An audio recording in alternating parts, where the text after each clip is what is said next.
All right, good evening, everyone. Let's begin. So we find ourselves this week in Parsha's Behaaloscha, and what I wanted to focus on a little bit this evening was a fascinating episode that occurs really in the beginning of the Parsha. If we take a look at number 1, Vaydaber Shema Moshe Lemar. Kadosh Baruch Hu says to Moshe, saying, Daber al Aaron va'amarta, I love, speak to Aaron and say unto him, Behaaloscha es haneros pnei hamenorah ya'iru shivas haneros. We'll just use a little translation. When you light the lamps, when you light the menorah, the 7 lamps shall cast their light toward the face of the menorah. Vayaskin Aaron amul pnei menorah ha'ela nerosah kasher tziva Hashem es Moshe. Aaron did so. He complied with the law exactly as Moshe Rabbeinu had handed it down.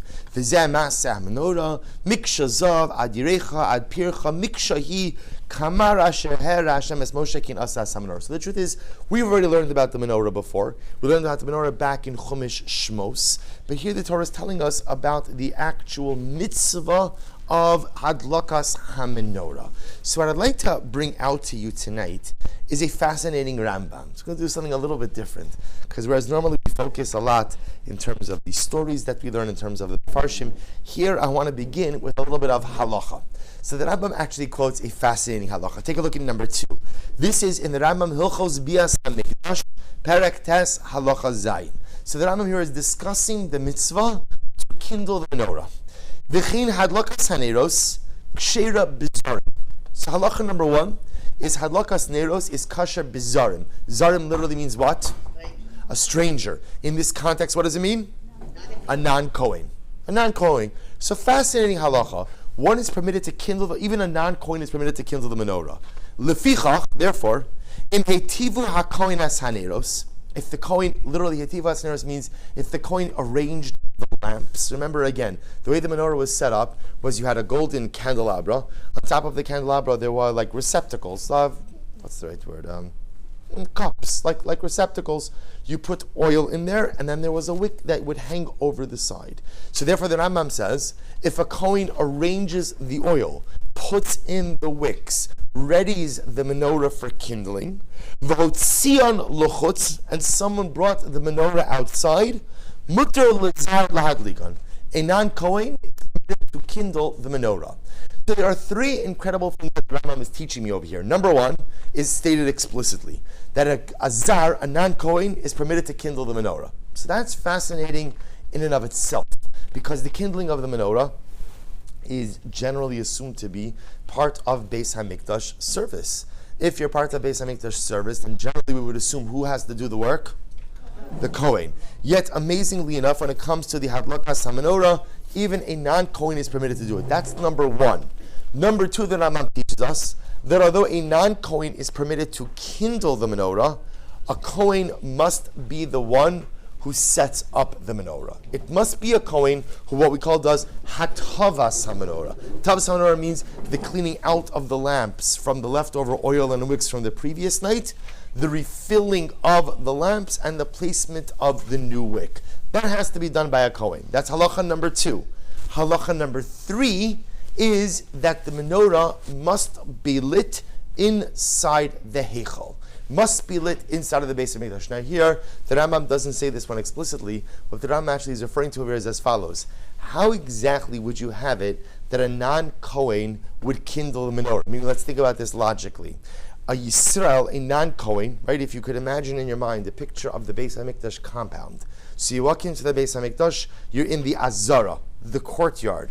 Pretty much anyone is permitted to come into the courtyard. At the end of the courtyard, there's 2 staircases. Staircases going up, a platform, staircases going down. The back staircases take you into the Beis HaMikdash compound. In that courtyard in front of you, you will see the Mizbeach, the large altar used for animal sacrifice. Keep walking, you're going to walk into a building. The first part of that building is called the Ulam, the antechamber. If you keep walking, you will walk into the Kodesh, or what we call into the Heichal. In the Heichal is the menorah, the Shulchan, the Mizbeach HaKetores, the altar for incense offering. Keep walking, you hit the curtain, and behind the curtain, of course, is the Kodesh HaKadoshim, the Holy of Holies. So the Rambam is pointing out here is a fascinating idea, which is, you're telling me that a non-Kohen is permitted to go ahead and kindle the menorah. There's only one logistical problem, which is, a non-Kohen can't walk into the actual place where the menorah is located. He can't walk into the Beis HaMikdash, to which the Rambam says, don't worry, because what you could do is, you could bring the menorah out, have the non-Kohen light the menorah, and then bring the menorah back in afterwards. So halacha number 3 is a halacha of the placement of the menorah, that the menorah must be placed in the heichal, in the actual building, the structure of the Beis HaMikdash. So 3 dramatic halachos. Number 1, any Yisrael, right? Any Jew, even a non-Kohen, could light the menorah. Number 2, it is a Kohen who must prepare and ready the menorah. And number 3, the placement of the menorah is in the heichal. Yet we see that under certain circumstances, it can be brought outside. So the Lubavitcher Rebbe Zecher Tzadik Livracha, in his Likutei Sichos, goes ahead and expounds on this in an incredible way. Take a look at number 3. So writes the Rebbe, Milvad hamuvan shahadlakas neros hamenorah, in addition to the concept, right? Remember again, the technical halacha that we're discussing over here is the kindling of the menorah. But in a deeper level, lahadlik neros gashim neros hagashmis, yesh lahadlakas neros hamenorah gamashmaut pnimit.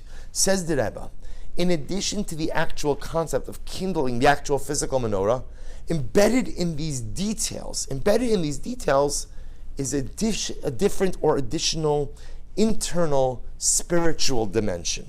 Neros HaMenorah misamemes Am Yisrael. We know that the candles, we call it candles, the lights of the menorah, are misamem, they symbolize the Jewish people. As Hanashama Elokis Sheish L'Chol Yehudi.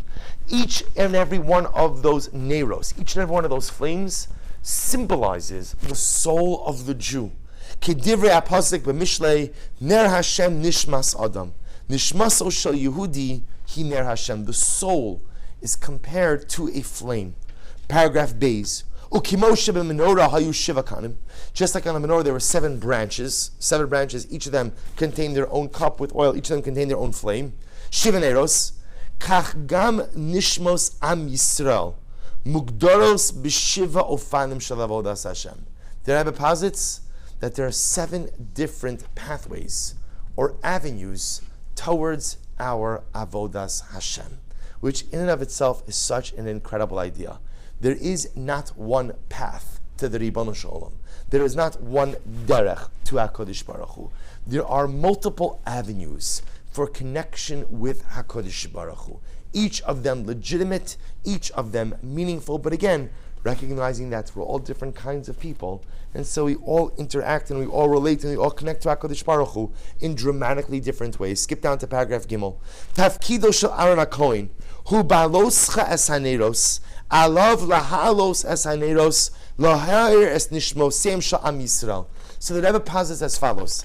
Embedded in the mitzvah of behaaloscha es haneros, embedded in the mitzvah of kindling the menorah, HaKadosh Baruch Hu is giving Aaron and by extension us a mitzvah to ignite ourselves, to inspire ourselves.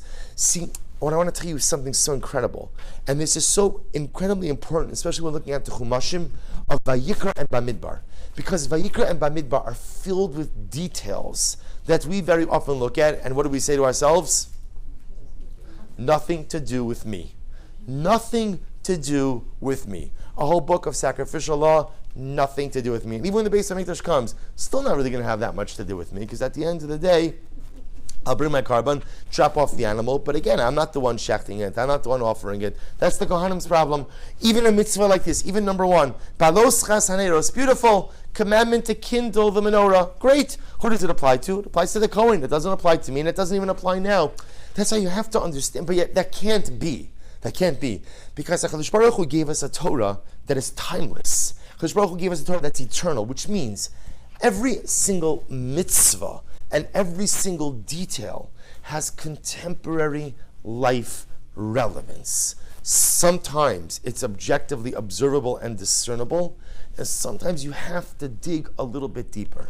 What the Lubavitcher Rebbe posits is that embedded in this mitzvah of behaaloscha es haneros, daber al Aaron. HaKadosh Baruch Hu tells Moshe, I want you to speak to Aaron, and tell him, behaaloscha es haneros.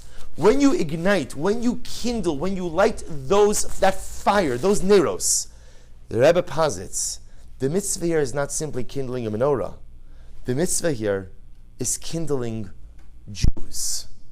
Kadosh Baruch Hu is being mitzvah Aaron, is commanding Aaron. You have an obligation to ignite, inspire, and illuminate. You have an obligation to cause the candles to burn. You have an obligation to cause the menorah to radiate luminescent light. You have an obligation to inspire Klal Yisrael. And as the Rebbe is going to point out something amazing, which is the secret, or at least maybe part of the secret, to Jewish inspiration, is contained here in the mitzvah of the menorah. Look at paragraph Daled. B'mizgeres tafkid zeh shel hadlokas ner haneshama shel kol echad me'am Yisrael yeshnam es shloshes hadinim itam pasachnus. Remember again, so the Rebbe uses as the springboard to understand the deeper message of the menorah the three halachic concepts that we advanced from the Rambam in number 2. Concept number 1, Aleph, hadlokas haneros kishera gam b'yad misheina kohen. So remember again, quick review, halacha number 1, even a non-Kohen could go ahead and ignite the menorah, kindle the menorah. Good, that's Aleph. Beis, hatovas haneros tzricha le'asos dafka yedei Kohen. Even though the kindling could be done by anyone, the arrangement of the menorah, which is so interesting, right? The arrangement of the menorah, ultimately, again, could only be done by a Kohen. And number 3, Mekoma shel menorah, the place where the menorah is, hu behechal beis hamikdash. That's ultimately, again, in the Beis HaMikdash. So now, let's analyze each of these 3 items. And again, by exploring them a bit, we're going to learn a number of dramatic lessons. Number 4. So again, this is all from the same sicha, all from the same shir or drasha of the Rebbe. So his focus is first on halacha number 1. So halacha ksheira bizar. So concept number 1 is that even a non-Kohen could kindle the menorah. What's the message here? Ha'avodah Behaaloscha haneros. I'm sorry, number 4, paragraph Aleph. The avod of kindling the menorah. Lahayir nishmo shel Yehudim. Hilo nachalosam habiladit shel kohanim. Hadloka gam ksheira bizarim. What does this mean? Not only kohanim have the ability to light the candle, to ignite the flame. Anyone has the ability to ignite the flame. What's the message? Paragraph base. Kol Yehudi yachol. V'chevan shadavar b'yachalaso. Azayhu gam nidrash lemale es hamstima hazu. Hamishna Perkei Avos Omeres. The Mishnah in Perkei Avos says, "Hevi mi talmidav shel Aaron." Be of the disciples of Aaron. What does it mean to be a disciple of Aaron? Oiv shalom, love peace. Rodev shalom, pursue peace. Oiv es habrios umekarven laTorah. Love people, and bring them closer to Torah. Paragraph Gimel. Hamishna mora lechol Yudi ba'asher hu. Hevi mi talmidav shel Aaron. Gam im eincha kohen. Nidrosh mimcha lios mitalmidav shel Aaron. Kach mimenu hara l'chaim. So listen to this incredible idea. So lesson number 1 in Jewish inspiration is you have the power and the mandate to self-inspire. You see, you know what the greatest problem with Ruchnius is? If we're honest, the greatest problem with living an inspired life is we outsource our inspiration. Right? Of course I want to be inspired. Rabbi, inspire me. Right? Rebbitzin, inspire me. Teacher, inspire me. I'm ready. I'm a kli. I'm ready to receive it. Bring it on, right? And bring in all the inspiration. Don't outsource your spirituality and don't outsource your inspiration. Own your soul. Kindle your own flame. The Rebbe says, if the menorah could only be kindled by a Kohen, that means only Kohanim have the ability to inspire. Maybe only great Rabbanim or Talmidei Chachamim have the ability to inspire, but that's not the halacha. The halacha is anyone could light the flame. Anyone could light the flame. And if anyone could light the flame, that means I have to stop waiting for someone to ignite my flame of inspiration and start lighting it myself. Own your spirituality. How many of us go through life wanting an inspired Judaism, wanting an inspired Yiddishkeit, wanting to connect the Torah mitzvahs, and all I'm waiting for is what? I'm just waiting for the right person to come. Like I'm ready for like my spiritual bashert. I'm just waiting for the right person to speak to me in the way that I need to hear it. And I have needs, right? And I need the right combination of humor and intellect and not too much fluff and a little bit more substance and this, not too machmir, not too mekel, not too modern, not too yeshivish, not chassidish, not litvish. I need exactly like the frequency. And then, then I'm going to be inspired. And people go through an entire lifetime like that, waiting for someone to ignite their flame. Says the Rebbe, stop waiting and start doing. Own your soul, own your spiritual life. And if you want to make something of yourself, stop waiting for someone else to do it and do it yourself. The Rebbe goes on. This, by the way, is part of also a bigger discussion about the concept of responsibility in Yiddishkeit. We don't believe, I actually spoke about this a little bit on Shavuos night, we don't believe in rights. It's actually very interesting to note. Judaism doesn't really believe in rights. You don't have rights. You don't have rights to anything. You have no rights to education. You have no rights to marriage. You have no rights to parnasa. You have no rights to health. You have no rights to anything. No one owes you anything. Kadosh Baruch Hu doesn't owe you anything. What I have are responsibilities. Kadosh Baruch Hu gives me 613 mitzvos. I have responsibilities. And so says the Rebbe, responsibility number one in the life of the Jew is own your soul. Own your spirituality. Stop waiting for others to inspire you and take the necessary steps you need to do in order to build yourself. But ultimately, we know that the menorah doesn't just serve me. The menorah serves the klal. Not only do we have the ability to light our own sparks, to light our own flames, but we have the ability to ignite beautiful light in the hearts and in the souls of others. Sometimes we speak about the concept of kiruv and of outreach, and I think that there is sometimes an incredible misnomer of thinking that the goal of kiruv is to make people frum. I've always felt, I'll just tell you on a personal level, I've always thought that's a bit arrogant. Right? Who are you to say what someone else should be or shouldn't be? That's not what kiruv is. What kiruv is lighting someone's spark. And then what they're going to do with that, how they're going to use that, that's between them and HaKadosh Baruch Hu. It's not my job to change people. I have a hard enough time changing myself, let alone going ahead and start changing other people. That's a bit of hubris and arrogance. The job ultimately of kindling the menorah is light the spark in other people.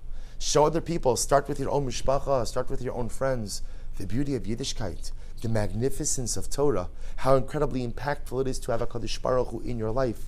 Ignite this spark in other people by being nice, by being kind, by recognizing the humanity in the other. I don't just mean to fellow Jews, I mean to everyone.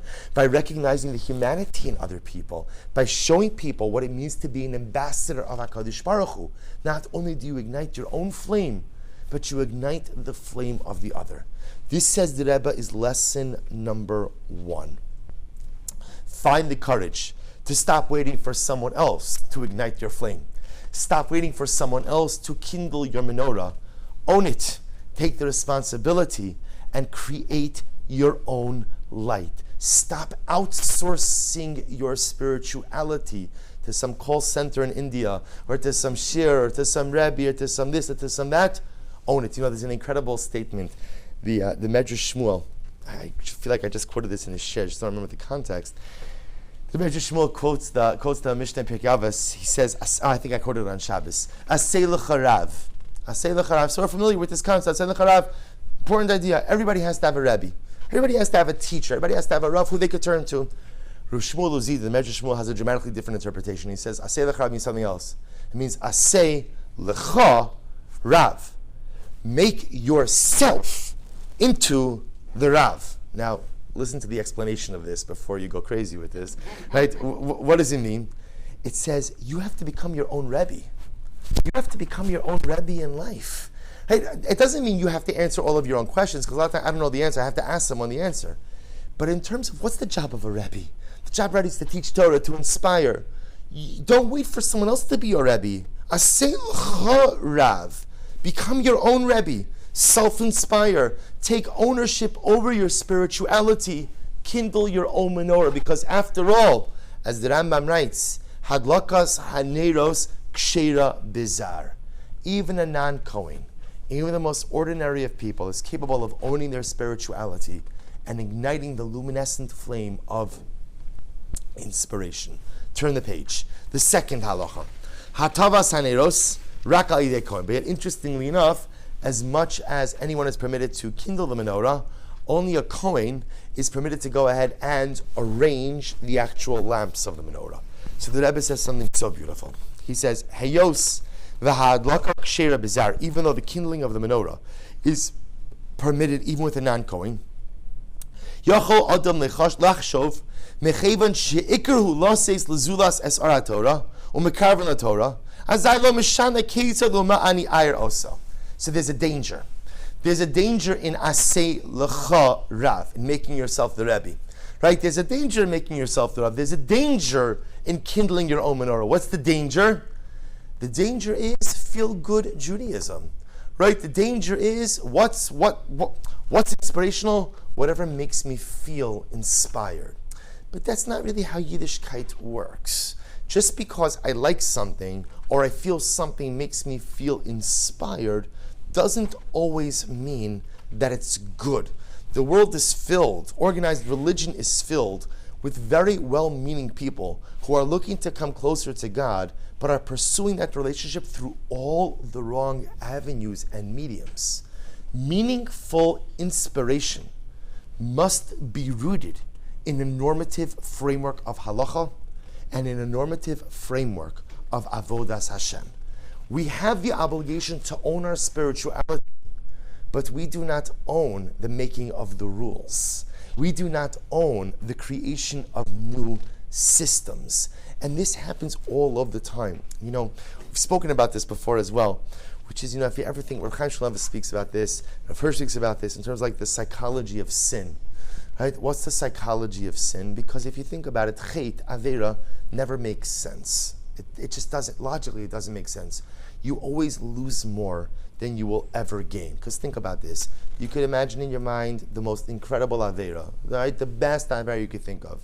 And whatever benefit you're going to get from it is going to be limited and temporal.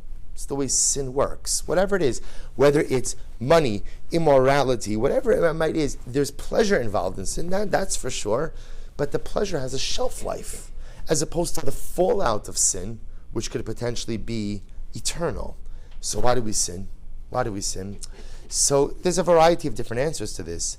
But Rav Shamshon Hirsch says something dramatically amazing. He says, in reality, we never sin. What does that mean? Sounds great, right? We never sin.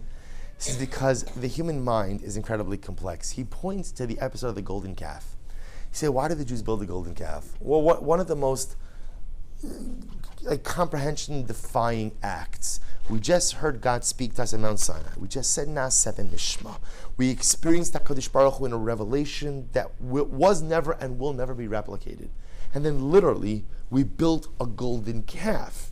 And we said, Elo Elokecha Yisrael, this is the God who took us out of Egypt. What does that mean? Rav Hirsch says something dramatically amazing. He says the Jews didn't believe in the calf. Jews didn't believe in calf. What did the Jews want? The Jews wanted immorality. They wanted immorality. But no one wants to live on the wrong side of the law. So you know what people do? You know what people do? I don't want to be a sinner. I want to be a good guy. So instead of what I'm going to do is, I'm just going to move the line. I'm just going to create a new framework, a new system. And in my new system, what I'm doing is acceptable. So Klal Yisrael at the base of Har Sinai invents a new religion. Why do they invent a new religion? It's called golden calfism. Why do they invent golden calfism? Because it just happens to be that one of the features of golden calfism is no system of morality. Whatever you want goes. It's not wrong, chas v'shalom. It's part of the new age system. There's a danger with that. And it happens all the time. And it happens every single day in the society that we live in, a society of moral relativism, where at the end of the day, nothing's really right and nothing's really wrong. It's whatever you want or however you feel. And that's dangerous. Because when that happens, when suddenly again there are no rules and the rules are made based on what I feel and what I want, that's where ultimately society descends into incredible decay. Spirituality unravels, and the quest of God very quickly evaporates in the face of hedonistic pursuits. So says Lubavitch Rebbe something amazing. Own your inspiration, but only a Kohen is permitted to set up the menorah. What does it mean to set up the menorah? Set up the menorah means the oil, the wicks, the cleaning out of the schmutz, the system that allows for illumination. That I can't do. That has to be set up by the Kohen. That's to be set up by he who is the emissary and messenger of HaKadosh Baruch Hu. True inspiration is one that is rooted in authentic Judaism. True inspiration is one that is rooted in Torah and mitzvos. True inspiration is never governed by my contemporary isms or ideology, but is governed ultimately by the system that HaKadosh Baruch Hu has given me. I could light the menorah. Not only can I light the menorah, I'm obligated to light the menorah, but I can't set up the menorah. I don't choose the oil. I don't choose the wicks. I don't position everything around. That's the Kohen. That's the ambassador of God. That's our Gidolin. That's Chazal. That's Torah Shebal Peh, Torah Shebichsav. That's our system of halacha. That sets up the oil and the wicks. Then I could come along, and with that basis, with that foundation, then I could ignite a fire of holiness. If you skip a little bit, he says in paragraph Zayin, HaKohanim hem b'nei HaShevet shelo kibam nachal questions to Eretz Yisrael. Al HaKohanim omer ma'Torah Hashem nachal HaKohanim hem b'nei HaShevet. Last paragraph Ches. I'm sorry. Rak Kohen she'eno munach behevios ha'olam agashmi achumri yochol lehitiv es haneros. It's only the Kohen who is not rooted in the realities of the physical world who has the ability to go ahead and set up the oil and the wicks. But to take it, to globalize it a little bit, although every person is responsible to own their spirituality, to own their religiosity, to kindle their own fire, I don't choose the wicks, I don't choose the oil, I don't create the system. I live within HaKadosh Baruch Hu's system. Now, of course, this is not a topic for tonight. Is there room for individuality in the system? Of course. Does Yiddishkeit ultimately acknowledge that times change and therefore norms change? What's the answer to that? Right? So just you should know, a shir like this, right, 75 years ago, unheard of. Women learning Torah? Women learning Torah? Don't you have better things to do? Right? Women learn, what's going source sheets? We're going to see source sheets. We're learning inside. We're going to do this. It's not just a little Tsena Rena or something else. Who ever heard of such a thing like this? Does Yiddishkeit change? See, we forget because we get used to what is now, but we forget that even the Beis Yaakov movement started, right? Beis Yaakov, which today is so the backlash that came about because so does Judaism understand that you have to adapt religiosity and spirituality with the times? Of course, certain aspects could change. The heart, the soul, never does. I don't have the right to tamper with the oil and with the wicks. Those are put there by the Kohen. Those are put there by HaKadosh Baruch Hu. I ignite with the materials that come from the foundation that HaKadosh Baruch Hu and our Menorah has provided for us. And lastly, take a look at paragraph Tes. So now we understand. So now we come to the third aspect, which is Mikoma Shel HaMenorah Behechal. Ultimately, again, remember the third halacha was that the Rambam pointed out is that the placement of the menorah is in the heichal, inside the Beis Hamikdash itself. So the Rebbe writes as follows. He writes, "Hamish." This is paragraph Tes. Hamish Meseches Kelim Mona Eser Kiddusha Zumal Mizu. So the Mishnah talks about, again, that there are different levels of sanctity. Eretz Yisrael, Kedosh Misharatos. The land of Israel is the holiest of all lands. Ayaros Mukafos Choma, Kedoshos Misharetz Yisrael. Walled cities have greater sanctity than unwalled cities in Eretz Yisrael. Yerushalayim Mikudeshes Mishahayaros. Right, Yerushalayim is holier than the other cities. Harabayis Mikudesh Yerushalayim Mechinala. Harabayis is the holiest place in Yerushalayim. The Beis Hamikdash is the holiest place in Harabayis, so on and so forth. V'chilahala. What's the holiest place? Ad lehechal. V'ad lekidusha analis pioser kodesh hakadoshim. You see, the heichal is the building, is the structure that houses the kodesh and the kodesh hakadoshim. The holiest place in the world is the heichal. That's the holiest spot, the holiest piece of real estate on this earth. Ultimately, again, is the heichal. Let's look at that. Right, paragraph Yud. Limros. It's true, there are many holy places in this world. Ultimately, again, the place of the menorah is inside of the heichal. What does that mean?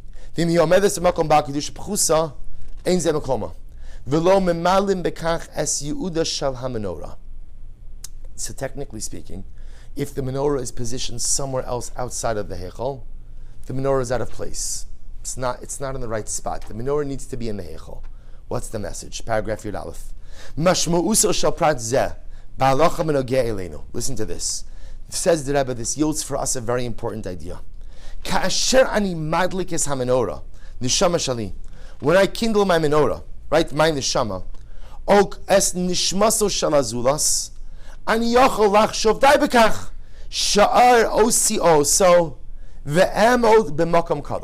so listen to this. I might think like this. You know what? I'm going to kindle my menorah, and we're going to call it a day. Now remember again, for me to kindle my menorah, I'm a zar, I'm not a kohen. So for me to kindle my menorah, what has to happen? The menorah has to be brought outside. I say brought outside, or actually the Gemara discusses that I could use a very, very, very long candle, right, to go. But the menorah could be brought outside, I could kindle it. So I might think like this. They brought the menorah outside for me, I kindled it. I kindled my wicks. I created some spirituality. We're good. Right? All is good. Finally I got my menorah lit. Right? I'm going to Disneyland. Right? You know, that's it. I did my piece. I did what I'm supposed to do. We're done. Says there was something amazing. He says, Misha Omer Shalai Lidrosh Miatzmi Omer Zulasilas Kadem Lahoseh B'Kedushas Va'od Dai B'Kach Shemenorah Dolekes. So again, once I reach a basic level of spiritual accomplishment, it's easy for me to say, I did my part, I did my piece, it's enough. Paragraph Yud Beis. Ba halacha zuva omeres. Yet what does the halacha say? Mikoma shel ha-menorah hu beheichal. Yet the halacha tells me the menorah does not belong outside of the Beis Hamikdash. The menorah belongs in the heichal. Limros. Shegam makomos acherim pechusim imeno beramas kedushasam adayhenam kedoshim aval makomo hu b'makom ba kedushi yisera. The menorah belongs in the holiest of spaces. There are other holy spots, right? Outside of the heichal is holy. The ulam is heichal. The courtyard is holy. There are many holy spots. But the menorah needs to be in the holiest of spaces. Needs to be in the heichal. Im ha-menorah omedes b'makom ba kedusha pechusa hadavar lo mushlam. If the menorah is situated in a place that is not the holiest of all places, we're not complete. Paragraph Yud Gimel. What's the message? Kol od nitan leskadim od. Kol od b'yicholasi lalos l'makom kadosh yoser adayin lo hishlamti es hatafkid shakadosh baruch hu hitil alai. The message, says the Lubavitcher Rebbe, is life must be filled with constant growth. I lit my menorah, right? Now, where did I light my menorah? Where did I light it? I lit it somewhere outside. Somewhere outside. Maybe they brought it out to the Azar, to the courtyard. Okay, after the courtyard, you have to bring it into the inner courtyard. After the inner courtyard, you have to bring it to the heichal. My goal is I have to keep going until I get my menorah back into the heichal. My menorah was brought out for me to kindle. I kindled it, which is an incredible, wonderful, and beautiful first step. But kindling is just that, it's only the first step. Sometimes what happens in the realm of spirituality is we kindle the menorah, And we're so proud that we kindled, as we should be, that we plateau after that. Successful spiritual living, or I should say the hallmark of successful spiritual living, is constant and perpetual growth. Today must be better than yesterday. Yet tomorrow must be better than today. Now I want to point something out very important. We actually spoke about this a little bit last Shabbos. Better doesn't have to be dramatic. Better doesn't have to be dramatic. Better can be very small. Better can be very nuanced. Better doesn't have to be noticeable to anyone but me. Something as simple as saying, you know what, every day I blurt out brachas. Today, tomorrow, I'm going to make sure that the first bracha I make is going to be with kavana. The rest of them, forget about it, right? But at least the first one is going to be small little things that we do each and every day that move our menorah a little bit closer to the heichal. Igniting the menorah is an incredible first step, but that's what it is. It's a first step. The rest of life is that journey of getting your menorah from where you are now into the heichal of your existence. And everything you do to move your life forward, everything you do to advance yourself, moves your menorah just a little bit closer into your Beis HaMikdash. Moves your menorah just a little bit closer into your heichal. You don't need to engage in heroic Judaic spiritual activity. Even the smallest of things just nudges the menorah just a little bit closer to the heichal. But there's another lesson that comes out of this as well, which is the menorah doesn't remain in the heichal. The menorah can be moved outside of the heichal, outside of the Beis HaMikdash, which teaches you what? Inspiration has to be a fixture of your existence wherever you are.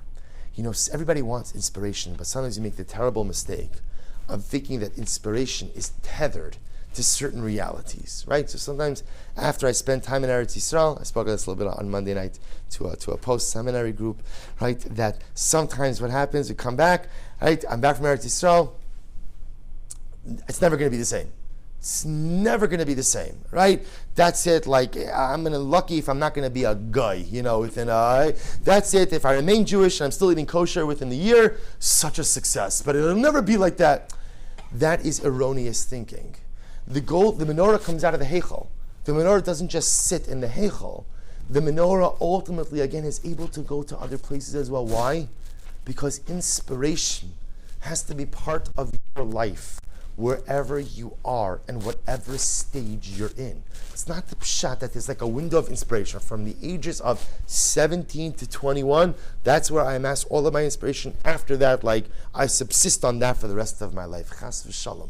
Every day I'm kindling the menorah. And the menorah is able to be taken out of the heichal because inspiration needs to be an aspect and dominant feature of your life wherever you are. There is no such thing as a person saying, I can't find inspiration here. Now again, is it true, of course, that it's easier to find inspiration in different places? Of course. As we just saw in the words of the Rebbe, in the words of the Mishnah, Eretz Yisrael is the holiest place in the world. Is it easier to feel inspired in Eretz Yisrael? Of course. Of course it is, right? Even easier than Lakewood, right? Mamish, even easier than Lakewood, it's still easier, right? The Eretz Yisrael is Eretz Yisrael. You can't, but does that mean that at the end of the day there's not inspiration wherever you are? Wherever you are, 1,000%. The menorah goes with you wherever you go. So it's this incredible relationship. On one hand, I have to take my menorah with me, my inspiration with me, and I have to inspire myself in whatever stage I am in life. So amazingly enough, I take my menorah out, but yet what's my goal? What's my goal? To ultimately get it back in. I take my menorah with me wherever I go. But at the same time, when I'm taking out the heichal, I have to simultaneously be living a life that's advancing myself and growing so that I'm pushing with the menorah back towards the heichal. This incredible dialectic. I'm taking the light of inspiration because I have to inspire myself wherever I am in life. So I'm taking it out, and I might be at times taking it very far away from the heichal. But in that moment, when I take my inspiration with me, when I take my menorah with me, and I become inspired, in that very moment when it looks like I'm taking my menorah out of the heichal, in fact, what am I really doing? I'm bringing it back closer into the heichal itself. because every incremental unit of growth, no matter how big or how small, moves my menorah back towards my heichal. Therefore, says the Lubavitcher Rebbe, from this simple pasuk detailing the menorah, the Rambam arrives at 3 different halachos. And from those 3 different halachos, we learn 3 dramatic life lessons. The 3 halachos, number 1, anyone could go ahead and kindle the menorah. Right? Hadlaka seneros kishera bizarim. What does that teach us? Says the Rebbe, that teaches us, own your spirituality. You don't need a kohen. Asay lecha rav. Make yourself into your primary source of inspiration. Take ownership over your soul. Take ownership over your spirituality. The buck of your life stops with you. We love to blame people. My mother didn't love me enough. My father never played catch with me. My 2nd grade teacher never gave me extra recess. I was never the Shabbos Malka in class. Never, not once. That's true, by the way. Never once. And my friends did this, and I didn't get that opportunity that I should have. And this happened, that happened. It's true, sometimes stuff happens in life. But the buck of your life stops with you. Who you are and who you're not is your decision. No one else bears the responsibility for that, and no one else bears the burden for that. Kindle your own menorah. It's yours. The match is in your hand. You have to make a decision. Do you want an inspired life or not? Do you want a relationship with HaKadosh Baruch Hu or not? Do you want holiness or not? If you get it, give yourself a pat on the back because you chose it. And if for some reason you don't have it, don't look around on who to blame. Own it. If you don't have it, it's because you chose not to ignite your menorah. Halacha number 1, hadlakas neros kishera b'zarim, teaching us, own your spirituality, ignite your own menorah, asay lecha rav, make yourself into the Rebbe. Halacha number 2, hatavas haneros rak al yidei kohen. As much as anyone could ignite the menorah, it is only a kohen who could set up the menorah, teaching us what?